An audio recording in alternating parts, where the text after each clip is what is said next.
여러분 안녕하십니까? 우리 사회가 어떤 방향으로 발전해가야 할지 모색하는 자유경영원 문근천입니다.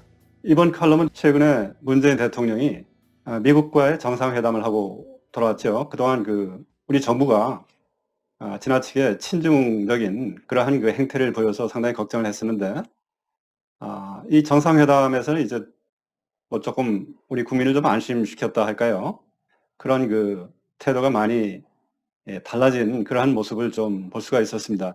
어떻게 보면은 미국으로부터 어떤 교육을 좀 받고 왔다 하는 느낌도 좀 들지요. 한마디로 문재인 대통령이 그동안 이제 이 동맹국에 대해서 좀 어깃장을 놓는 그러한 태도를 보이면서 이제 친중 행보를 좀 많이 했었는데, 이번에는 정상회담 중에 미국의 6.25 때 중공군과 이제 용감하게 싸우다가 다친 참전 용사에게 훈장을 수여하는 자리에 이 문재인 대통령을 동석을 하게 해가지고, 어떻게 보면은 외교 관행에 없는 그런 해프닝이라고 볼 수가 있는 것이죠. 일종의 국가 정상을 데려다 놓고 동맹이란 무엇이냐, 반공이라 하는 것은 무엇이냐, 뭐 이런 그것을 이제 교육을 시켰는 그런 어떤 상징적인 그런 사건으로 볼 수가 있는데, 국민으로서는 좀 국가 정상이 외국에 나가서 이런 대접을 받고 있다 하는 점에 대해서 좀 안타까운 마음도 들죠. 뭐 하기는 올해 초에만 하더라도 문재인 대통령이 현재 미국과 패권 전쟁을 벌이고 있는 중국이지 않습니까? 이 중국에 대해서 중국 공산당의 창립 100주년을 진심으로 축하한다라든지 이런 인사를 하고, 또 문 대통령이 취임 초기에는 중국에 대해서 중국몽을 함께 한다, 뭐 이런 얘기까지 하고, 이 자유주의 체제에 살고 있는 하나의 국가의 정상으로서 이제 일부러 공산당의 창립을 축하한다느니 중국몽을 함께 한다 하는 얘기는, 다른 말로 뒤집어서 얘기하자면은 뭐 30년, 40년 후에 중국이 미국이라고 하는 자유체제를 꺾고 세계의 패권국이 되는 것을, 그러한 꿈을 같이 한다 하는 말인데, 참 이상한 말이지 않습니까? 어쨌거나 한미 동맹, 이번에 정상회담을 통해서 한미 동맹이 결속이 좀 복원된 듯한 그러한 모습을 좀 연출을 했죠. 그런데 이제 문제는 뭐냐면은, 실제로 돌아와 가지고 지속적으로 이 동맹을, 결속을 강하게 유지하는 그런 행동을 실제로 보여줄 수 있을 것이냐. 만약에 미국 앞에서는 동맹을 말하다가 돌아와서 중국 근처에서는 또 이제 이 친중적인 그런 태도를 보인다든지 하면은, 이것은 정말 큰 문제죠. 중국이라든지 미국 양쪽의 어떤 멸시, 경멸을 받으면서, 우리가 역사에서도 봤지 않습니까? 구한말에 제국주의의 열강 속에서 비극적인 역사를 재판할 수도 있다, 이런 우려까지 이렇게 들게 하는 그러한 시국이라고 볼 수가 있겠습니다. 한국 사람이 중국에 대해서 어떤 인식을 하고 있을까 하는 것을 좀, 물론 일반화 해가지고 얘기할 수는 없겠죠. 그런 거를 좀 보기 위해서 이제 이것저것 찾아보다 보니까, KBS 방송국에서 만든 어떤 유튜브 방송인데, 그걸 이제 보니까는 뭐 제목이 통일압수다? 유튜브 채널이 있길래 한번 좀 이것저것 보니까, 그 중에 한 내용 중에 이런 게 있습니다. 예를 들면 이제 그 방송을 진행하는 기자가 대담자한테 중국을 믿으십니까? 이렇게 이제 질문을 하니까, 대담자는 중국 전문가인가 봐요. 이 사람은 진행하는 사람한테 그렇다면은 기자님은 미국을 믿으시나요? 하면서 이제 되받아치는, 이 대한민국의 공영방송에서 만드는 컨텐츠인데, 미국과 중국이라는 것을 이렇게 두 나라를 등치해 놓고 양비론 또는 양시론, 이거를 줄기차게 이렇게 얘기를 하는 것을 이제 볼 수가 있었습니다. 아무튼 무엇을 결론으로 얘기를 하고 있는 것인지 끝도 없이 얘기가 이어지는데, 아무튼 국익에 맞게 이제 양측에서 이렇게 적당히 줄다리기를 하면 된다는 것인지, 그런 이야기인 듯도 해요. 그런데 이 사람들이 절대로 얘기를 하지 않는 말은, 우리 한국이 미국과 함께 자유주의 이 체제의 동맹국이고 중국은 공산당이 통치하는 절대주의 국가라고 하는 이 얘기를 잘 안 하는 것 같더라고요. 이렇게 이제 자유체제냐 공산주의 절대주의 체제냐 하는 것 그 자체가 상당히 중요한 가치 판단에 해당되는 그런 문제임에도 불구하고 그거에 대해서 중립적인 태도를 보인다. 이것이 이제 바로 친중 그 사대주의 행보를 합리화하는 그런 걸로 이어진다 하는 것을 제가 좀 느꼈습니다. 그래서 한국에는 미국과 중국 사이의 어떤 일종의 균형 외교 비슷한 이런 거를 하면서 안보는 미국하고 뭐 경제는 중국이라고 하는 안미 경중. 그렇지만 이 말은 사실은 마치 세상이 한국이 원하는 대로 돌아갈 수 있을 것이다라고 하는 그 자폐적인 사고라고 볼 수도 있고, 우리가 조선조 말에 100여 년 전 그 조선조 말에 세계가 제국주의 혼돈 속에 있을 때 뭐 쇄국을 하느니 뭐 아관파천을 하느니 하면서 우왕좌왕하다가 나라를 잃어버렸던 그런 역사를 생각나게 하는 그런 행태로도 볼 수가 있고, 그런데 이제 그 100년 전보다 지금은 훨씬 더 문제가 되는 건 뭐냐면은 그때는 동맹이 없었죠. 우리가 명확한 동맹이 없었고, 지금은 자유체제라고 하는 이 이념과 같이 이거를 공유하고 있는 미국이라고 하는 동맹이 분명히 있음에도 불구하고, 명백하게 동맹이 있음에도 불구하고 그 적에 해당하는 중국에 대해서 우왕좌왕을 하고 있다는 점에서 현재 그 친중 사대주의를 하고 있는 이런 행태는 오히려 질적으로 더 문제가 있다 이렇게 볼 수도 있겠습니다. 물론 여기서 그 한 가지 이해가 좀 가는 점이 있어요. 왜냐하면은 원래 우리가 이제 예전에는 중국을 갖다가 중공이라고 이렇게 불렀었죠. 중국 공산당. 그렇게 부르면서 늘 그 말 속에서 우리는 중국이라고 하는 공산주의 이 체제를 경계를 해야 된다 하는 것을, 적국임을 잊지 않아야 된다 하는 것이 이제 벌써 거기에 드러나 있는데, 그러다가 1970년대에 이제 미국과 중국이 수교하고, 그리고 중국이 WTO라고 하는, 미국이 이제 초청을 한 거죠. 국제교역체제에 이제 가입하고 하면서 중국이 공산국가라고 하는 이 경계심이 미국도 그렇고 한국도 그렇고 좀 이것이 경제 수위가 낮춰졌다, 이렇게 이제 볼 수도 있죠. 그러다가 이제 최근 들어서 중국이, 미국 생각에는 그런 식으로 이제 중국을 갖다가 자유체제 속으로 초청을 하면은 서서히 여러 가지 이 체제가 이제 점차 자유체제에 가깝게 이렇게 변할 것이 아니겠느냐 하는 기대를 이제 했었던 것이 사실인데, 그런데 이제 최근까지 몇십 년을 이제 흘러오면서 봤더니 중국은 역시 이 자유체제라고 하는 룰을 지킬지 모르는 거의 그 불량국가적인 행태, 이거를 벗어나지를 못하더라. 그렇게 되면서 이제 현재는 이제 미국과 중국이 글로벌 교역에서 하나의 그 무역 전쟁 그리고 패권 전쟁에까지 이르는 그러한 사태로 이제 발전이 돼 있죠. 역시 공산당이 통치하는 국가하고의 그 교역, 이것은 자유체제 기업들 간의 어떤 성립하는 공정한 그 시장의 룰, 이거를 기대할 수 없다라고 하는 것이, 이거를 이제 뒤늦게 미국도 깨닫고 이 모든 국가들이 이제 깨닫고 있는 그런 그 중에 있다, 그렇게 볼 수가 있겠습니다. 예를 들면은 중국의 대기업, 이것은 거의 중국 정부, 공산당 정부가 통제하는 그 국유 체제나 마찬가지죠. 그러면서 이제 모든 국제 거래에 있어서 그 기업들은 중국 정부의 어떤 막대한 국가 지원금으로 일종의 그 불공정한 기울어진 운동장을 만들어 놓고 경쟁을 하죠. 또 어떤 그 화웨이라든지 이런 그 IT 대기업, 이런 경우에는 그 기술을 이용을 해가지고 타국의 어떤 그 막대한 정보, 이런 거를 스파이 짓을 하면서 이제 빼내려고 했던 그 행태, 이런 것도 드러나고, 이런 여러 가지 그 자유기업 체제로서는 도저히 있을 수가 없는 그런 일들이 자행이 되고 하는 것을 보면서, 여기서 이제 중요하게 그 여러 가지 그 얻게 된 교훈들이 많죠. 그래서 이 중국 기업이나 중국하고의 어떤 거래는 사실상은 중국 공산당 정부의 통제하에 있기 때문에 실질적으로는 개별 기업 간의 어떤 거래라기보다는 공산당 정부하고의 거래인 셈이다.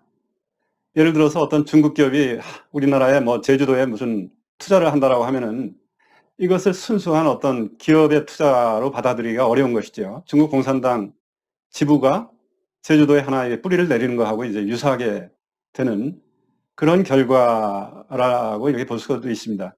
그래서 이런 중국과의 어떤 거래, 이런 거는 상당히 경계를 해야 되는, 그럼에도 불구하고 이렇게 그 친중 사대주의적인 그런 경향이 심화되고 있다. 이것이 이제 상당히 위험하고 국가의 어떤 안보에 심화되는 그런 그 위험을 초래하고 있다. 이것이 이제 문제라고 볼 수가 있겠습니다. 중국이라고 하는 체제는 사실상 그 인민해방군 1949년도에 그 인민해방군이 이제 만든 그런 나라라고 이제 볼 수가 있죠. 그래서 이 공산당, 그러니까 국가 위에 공산당이 있고 인민해방군이 있고 한 그런 나라입니다. 그러니까 국가보다도 위에 공산당이 있는 거예요.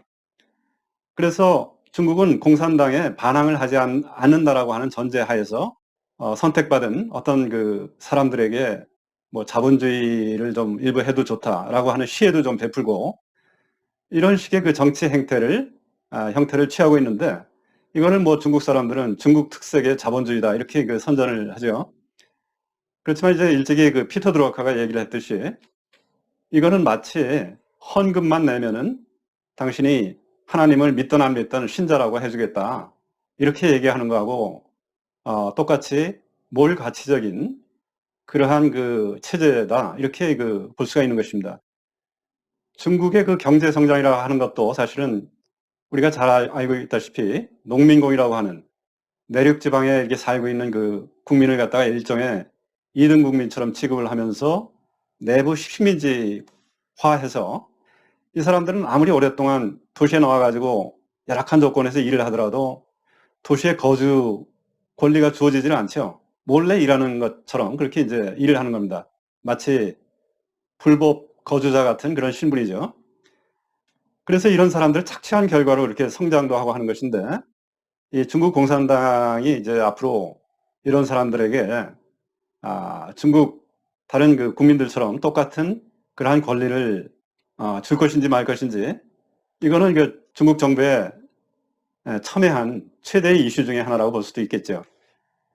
이와 같이 착취받는 지역이 이제 비단 그런 농촌 지역뿐만 아니고 신장 위구르 지역이라든지 이런 데는 거의 뭐 제노사이드라고 해가지고 인종 말살적인 그런 범죄까지 의심을 받고 있고 이와 같이 우리가 보고 있는 뭐 여행을 왔다 갔다 하고 하는 그 중국인이라든지 이런 사람들은 우리가 중국인 전체로 봤을 때는 극히 그 선택된 소수에 해당되는 그런 사람들이고 이제 빙산의 그 아랫부분에 이제 해당되는 수많은 중국인들은 인권의 어떤 사각지대 속에서 아직도 살고 있다 하는 것을 여러분들이 유념을 해야 되겠습니다. 그런데 이런 그 체제 속에서 오랫동안 살아왔던 그 중국인들, 이런 중국인들은 역시 또 자유체제 일반 우리 자유국가에서 살았던 그 사람들하고 좀 행태가 좀 다른 편이에요. 좀 전체주의적인 그런 성향이 이제 강하다. 그렇게 볼 수 있습니다. 예를 들면은 예전에 그 월드컵 때 한국에 나와 있었던 그 중국의 유학생들 있죠. 이 사람들이 때를 지어가지고 단체 행동을 하면서 이제 삽시간에 한국의 그 경찰 공권력을 갖다 거의 무력화시켰던 그런 경험도 있고 이와 같이 전체주의 통치를 받는 그 국민들은 근대 시민의 어떤 그 자세하고는 좀 다른 언제든지 공산당 정부의 어떤 지령 이런 거에 의해서 갑자기 전체주의 국가의 그 홍위병 같은 그런 행태를 보일 가능성이 좀 있다. 이것도 상당히 큰 위험이라고 이제 볼 수 있는 것이에요. 우리가 또 사드 배치, 이것이 이제 미국이 배치한 하나의 그 방어용 무기인데 이거를 중국 사람들이 자국민들을 동원을 해가지고 거기에 이제 중국에 투자한 롯데그룹을 갖다가 한없이 괴롭혀가지고 이제 결국 그 수조 원의 투자 자산을 그대로 한 푼도 건지지 못하고 그대로 놔둔 채로 직원들이 그냥 나와야 했던 그런 그 뼈아픈 경험도 우리가 가지고 있죠.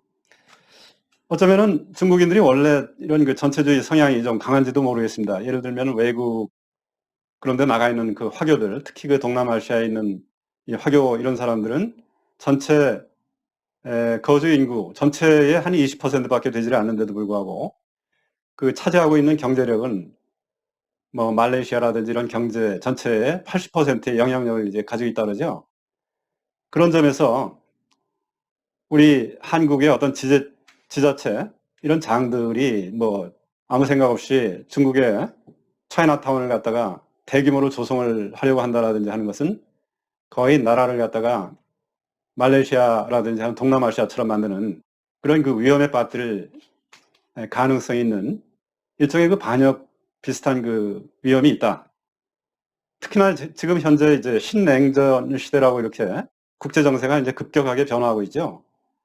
이런 그 시대를 잘 생각을 해봤을 때 우리는 중국에 대한 경각심을 한층 더 높여야 할 것이다 하는 생각을 좀 하게 됩니다. 그럼에도 불구하고 이제 우리가 한국인, 특히 한국 사회에서 좌파적인 그 인사들이 친중 사대주의를 하는 그 이유, 이걸 좀 생각을 해볼 필요가 있겠죠. 왜 그런 그 행태를 보이고 있을까 하는 거를 다각적으로 한번 좀 생각을 해보자면 여러 가지 그 이유가 있는 것 같습니다. 뭐 여러 가지 한 7가지 범주로 좀 생각을 해볼 수 있을 것 같은데요.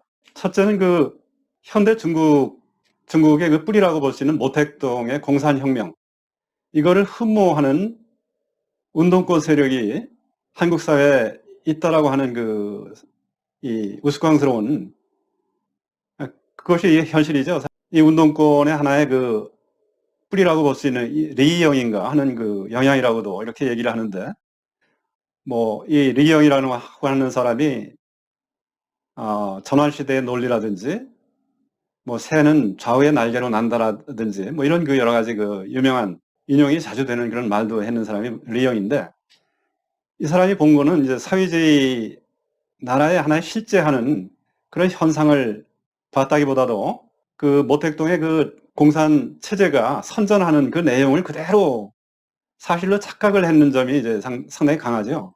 이런 사람을 뭐라고 하느냐면은 과거에 레닌이 표현하기를 이런 사람이야말로 쓸모있는 바보다, 그렇게 얘기를 하는 그런 영향에 의해서 이제 8억인과의 대화라든지 하는 그 아주 베스트셀러가 있었어요. 이런 그 책들을 운동권, 과거의 그 386 세대 이런 사람들이 읽고 그 사고 자체가 중국을 좀 흠모하는 식으로 이제 변했다 하는 것이 한 가지 원인이라고 이제 볼 수가 있겠습니다.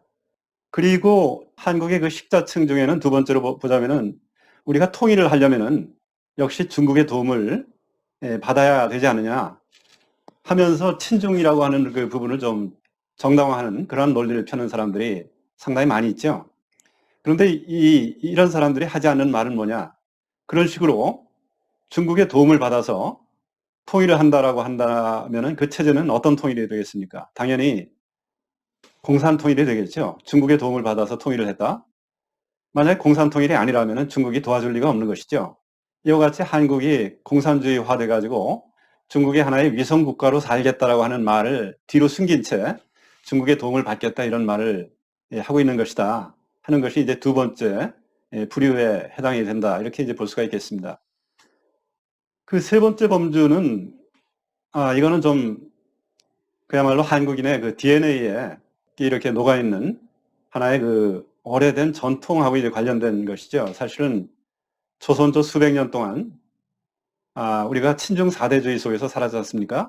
이러한 그 흐름, 그리고 특히 이제 조선 말에 친중 위정 척사파라고 하는 그야말로 주저하게 원리주의에 빠져 있었던 그런 선비들이 있었죠. 송시효를 위시한 주자 성리학을 더 철저히 해가지고 외세의 어떤 위험을 물리쳐야 된다 하면서 이제 그 청의 그 북벌 이거를 주장하기도 했었는데, 이제 문제는 아무 어떤 군사적인 대비 그런 준비도 없는 채로 말로만 이렇게 북벌을 하느니 이렇게 떠들면서 사실은 그 당파의 어떤 그 정권을 차지하기 위한 하나의 그 명분으로서 이걸 내세운 걸 이제 볼 수가 있는데, 이와 같이 실질적인 어떤 그 힘, 이런 거를 키울 생각도 안 하면서 말로만 떠드는 이 사조, 이것이 이제 오늘날까지도 역시 한국인의 어떤 DNA 속에는 있는 것 같고, 특히 그 북한이 사실은 이 성리학 원리주의를 계승을 하고 있다,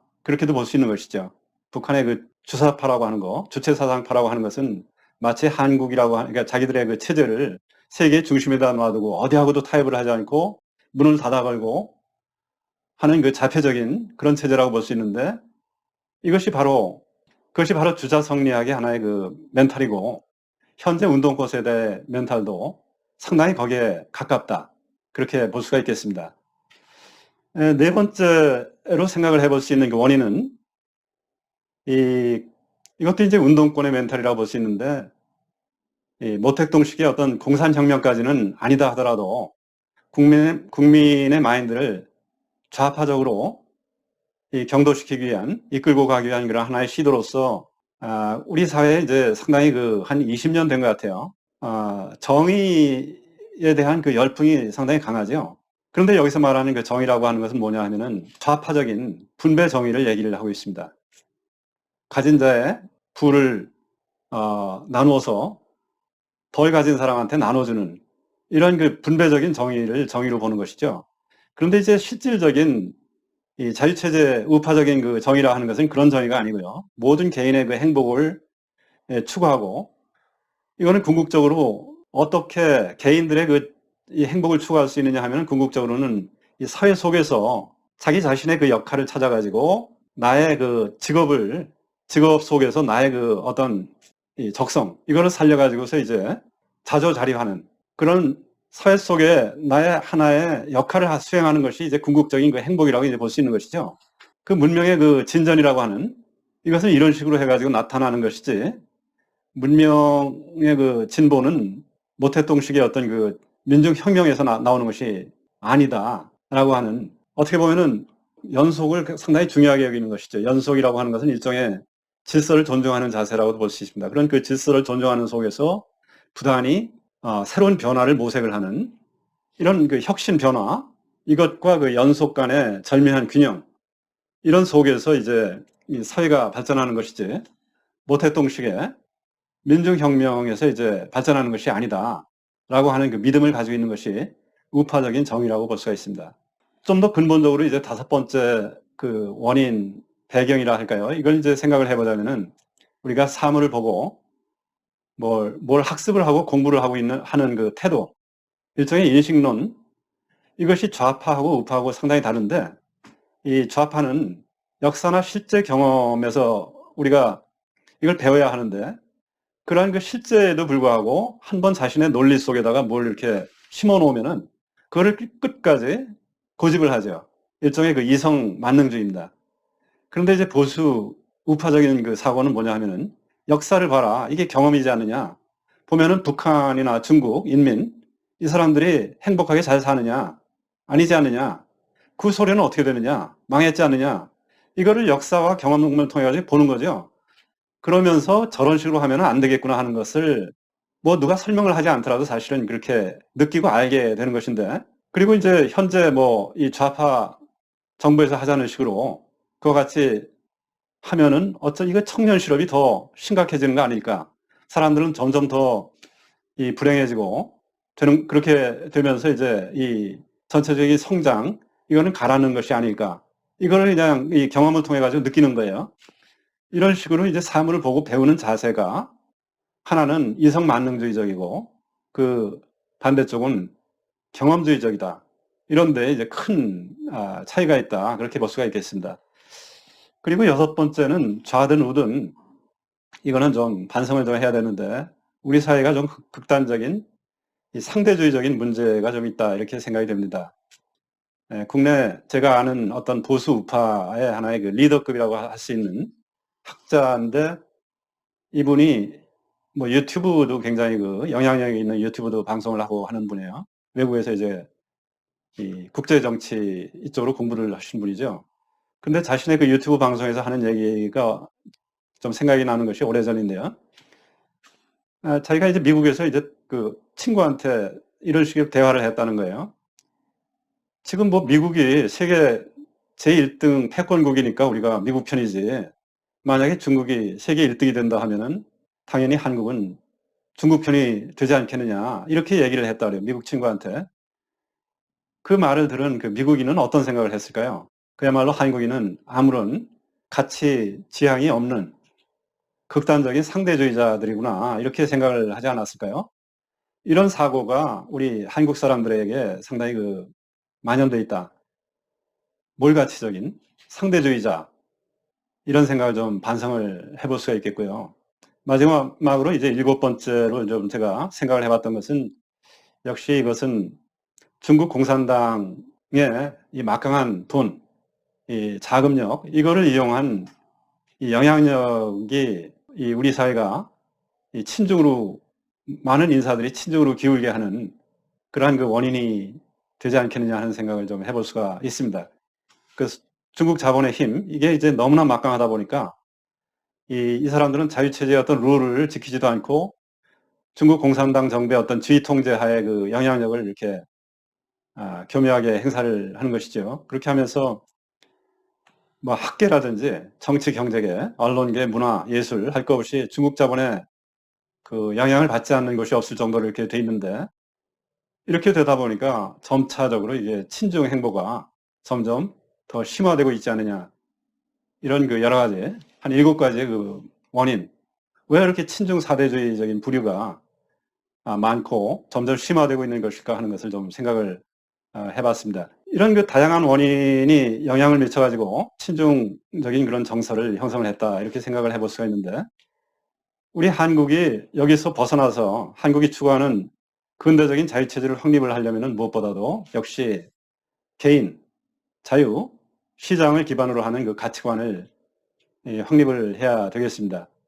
이거는 이제 보수주의의 그 아버지라고 볼 수 있는 에드먼드 버크, 그리고 미국 건국의 정신으로 이어지는 그 스코틀랜드 계몽주의, 이제 우리가 방금 알아봤던 그 경험론적인 인식론이 이제 바로 이 스코틀랜드 계몽주의 전통이에요.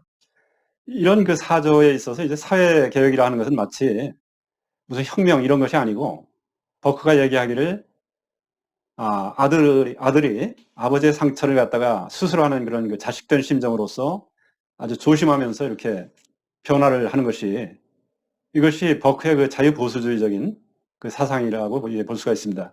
질서를 존중하는 것이죠. 자, 그리고 사적인 영역, 특히 그 시장과 기업, 이거는 자유의 영역으로서 엄격하게 보호하는 그런 전통을 확립해야 되겠습니다. 한국 사회의 하나의 고질적인 병폐, 기업의 영역에 대해서는 마음대로 억제도 되는 것처럼 그렇게 규제를 남발하는 이거의 문제점을 좀 깊이 인식을 해야 되는 것입니다. 그리고 근면자조, 이런 걸 통해 가지고 자신의 그 직업을 통해서 이제 자립하고 남의 부를 탐하지 않고 대기업을 미워하지 않고, 오히려 대기업체라든지 하는 것은 우리 사회의 그 구성원들로 하여금 그 각자의 그 지위를 찾아주고 하는 그 고마운 존재로 여기는 이러한 태도, 이와 같이 됨으로써 개인, 자유, 시장, 이런 가치관이 형성이 될 수 있는 것이다 하는 것을 우리가 좀 깨달아야 되겠고요. 그래서 궁극적인 정의라 하는 것은 분배 정의가 아니고 사실은 functioning society, 기능이 제대로 돌아가는 그런 그 소사이티, 사회를 이룩하는 것이다. 이때 그 기능이 제대로 돌아가는 사회라 하는 것은 뭐냐면은 사회 모든 구성원이 사회 속에서 자신의 적성을 찾아가지고 모두 자기의 그 역할을 하는, 이것이 가능하려고 그러면 대기업이 우후죽순으로 자라나고 세계 경쟁력을 가지고 이렇게 이제 외국 기업들하고 경쟁하고 하는 이 모습이 돼야 되는 것이죠. 그럼에도 불구하고 한국 사회는 대기업을 온통 미워하고 옥죄고 이것을 승계를 하지 못하도록 해가지고 국유화하려고 시도하고 하는 것이 마치 무슨 정의인 것처럼 그렇게 하고 있는 이 행태, 이것을 바로잡아야 된다는 것입니다. 그래서 우리가 현재 그 미국과 동맹인 것은 오로지 미국이 세계의 그 패권국이기 때문만은 아니에요. 이번 정상회담의 그 전문에 나와 있듯이 한국과 미국은 민주적인 규범, 인권과 법치의 원칙이 지배하는 그 지역에 대한 하나의 그 비전을 공유하고 있다. 이게 자유체제를 공유하고 있다 하는 얘기죠. 이와 같은 그 미국과의 동맹을, 이것은 바로 가치를 지키기 위해서 우리가 6.25 때 그 수많은 희생을 치르면서 공산주의에 싸웠던 그 가치라고 이제 볼 수 있는 것이죠. 자, 그런데 이제 마지막으로 이 친중의 문제가 그렇게 쉬운 문제였으면 뭐 벌써 이런 그 우리가 논의를 할 필요도 없었겠지만, 사실은 이것이 지정학적으로 우리는 참 다루기 어려운 과정인 것은 사실입니다. 물리학 뉴턴의 그 만유인력의 법칙에 의하면은 어떤 두 질량 간의 이 중력은 거리의 제곱에 반비례하게 돼 있어요. 그리고 질량에 이제 비례하게 돼 있는데, 그 얘기는 우리가 중국하고 이렇게 인접해 있기 때문에 평생 이웃에서 살아야 하는 그 인접국가라는 것이죠. 이런 데다가 그 중국이라고 하는 그 거대한 질량, 이거의 영향을 우리는 엄청나게 이제 받게 돼 있는 것이다. 할 수 없이 이제 많은 그 영향을 받게 돼 있는 것이다 하는 그러한 그 지정학적인 이 여건이 이제 전제가 돼 있는 것이죠. 이런 도전 속에서 뭐 쿼드라든지 이 남중국해의 어떤 항행 문제라든지 대만 해협 문제 이런 그 문제들이 지속적으로 이제 한국은 외교적인 어떤 외교 문제의 그 시험대에 이제 올 가능성이 크다. 그렇다면은 이런 속에서 그런 시험을 우리가 받을 때마다 무조건적으로 중국을 비위를 맞추려고 뭐 자진해가지고 무슨 과거에 그 산불 정책 이런 거를 스스로 이게 천명을 한다라든지 하면서 한미 동맹을 무력화하려고 한다라든지 하면은 이것은 무엇보다도 한국의 그 헌법 정신이 지향하는 개인 자유시장 이 원칙에 어긋나는 것이죠. 그렇지만 우리는 뭐 영원히 뭐 14억의 인구가 살고 있는 그 중국이라고 하는 이웃나라하고 적대하면서 살기를 원하는 것은 사실 아닙니다. 그렇지만 뭔가 나아질 줄 알았던 이 사람들이 좀 자유체제 속으로 좀 변화할 것이 아니냐라고 하는 기대. 이것이 전혀 아니고 공산당이 통치하는 나라는 그냥 잠시 숨겨져 있을 뿐이지 결국은 변하지를 않는다라고 하는 것을 우리가 경험을 통해서 이제 알게 됐죠. 그래서 우리는 이 자유체제를 위협을 하면서 우리를 마구 대하는 이 중국에 어떻게 그 원칙을 지키는 그런 외교를 할 수 있겠느냐 하는 것이 우리의 그 중차대한 당면 과제라고 볼 수 있습니다. 뭐 우리가 어떤 사람들은 우리가 힘이 사실 중국 같은 강대국이 아닌데 어떻게 감히 독자적으로 중국에 대적을 할 수 있겠느냐 이런 얘기를 해요. 그렇지만 이제 오늘날의 그 안보라고 하는 것은 어느 나라나 뭐 나토라든지 이런 걸 봐도 그렇고 쿼드 오늘날 이런 그 움직임도 그렇고 이 다자 간의 어떤 안보인 것이지 어떤 한 나라가 독자적으로 하는 그 안보라고 하는 것은 이제 오늘날 맞지가 않습니다. 그래서 이제 희망을 하자면은 우리는 자유동맹이라고 하는 이런 동맹을 굳건히 하면서 이러한 그 공조에 의해서 우리가 처음에 그 생각을 했었던 미국이 또 중국에 대해서 생각을 했었던 이러한 그 장기간에 걸쳐서 중국을 점차 자유체제로 이렇게 변화시키는 것. 이것이 이제 궁극적인 해결책이 되어야 하는 것이지 우리가 알아서 기는 식으로 어떤 굴종을 하는 것이 이 해결책은 절대로 될 수가 없고 만약에 그렇게 한다라든지 하는 것은 미국과 중국 양쪽의 그 경멸만을 받게 될 것이다 하는 것을 다시 한번 결론으로 말씀드릴 수가 있겠습니다. 감사합니다.